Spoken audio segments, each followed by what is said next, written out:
Entertainment Tonight. You know the theme song. Hello, everybody. I'm Mary Hart. And I'm Mark Steinis. You know the hosts. And after more than 2 decades on the air, Entertainment Tonight remains the most watched entertainment news program in the world. Good to see you. It's great to have you here. So what sets ET apart from all the rest? You hear the most watched entertainment news program in the world. Why is that? You know, I think because we still do it better.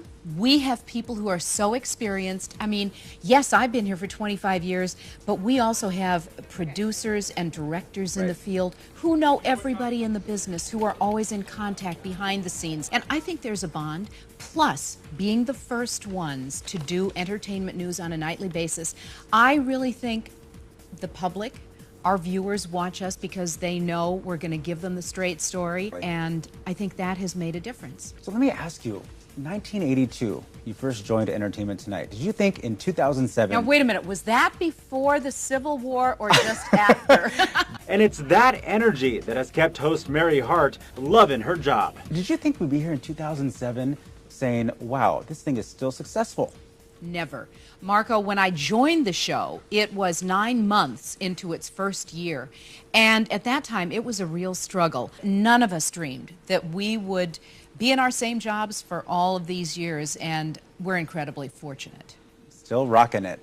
Yeah. Still trying to rock it anyway. For the past 27 years, Entertainment Tonight has been delivering celebrity news. And judging by the number of stations across the country that carry the syndicated program, there's no signs of ET slowing down anytime soon. Cheryl, only we have the Pam Anderson wedding photos. How, after all these years, upbeat, bubbly, your smile, you haven't changed. How have you done that? Because I go into a tirade in the makeup room every morning, and then I come out here and I put on the smile. Also, you know, okay. I like coming to work. After interviewing just about everyone in the business, Mary says trust is the key to the show's success. Well, it is always so nice when the stars come up and say, I have watched you practically since day one. And there's a comfort level there that's really nice. It's a bond, and whether I know them personally or not, I think it makes the celebrities open up more readily. And you could tell. I think, for instance, when you talk to George Clooney, there's a flirtation there, but it's like a trusted flirtation. Well, George flirts with everybody. You're just one of the girls. He is so great. No, George handles press so well. That's what's interesting, to watch how some stars never do get all that comfortable with press and really try to play coy all the time, or the stars who just say, I'm going to roll with it. I know this is an important part of the business. Well, you're watching Entertainment Tonight. It may seem like these stories just fall into their laps, but that's certainly not the case. These stories start right here in the ET newsroom. So we can take anything off her website? When is the media just in their business too much? Do you think there's a point when that happens? There are, there are more tabloid shows on the air, and keeping an eye on the stars is a little more rabid than it ever has been. Sometimes that makes me uncomfortable. I look at Britney and I see the cameras constantly around her.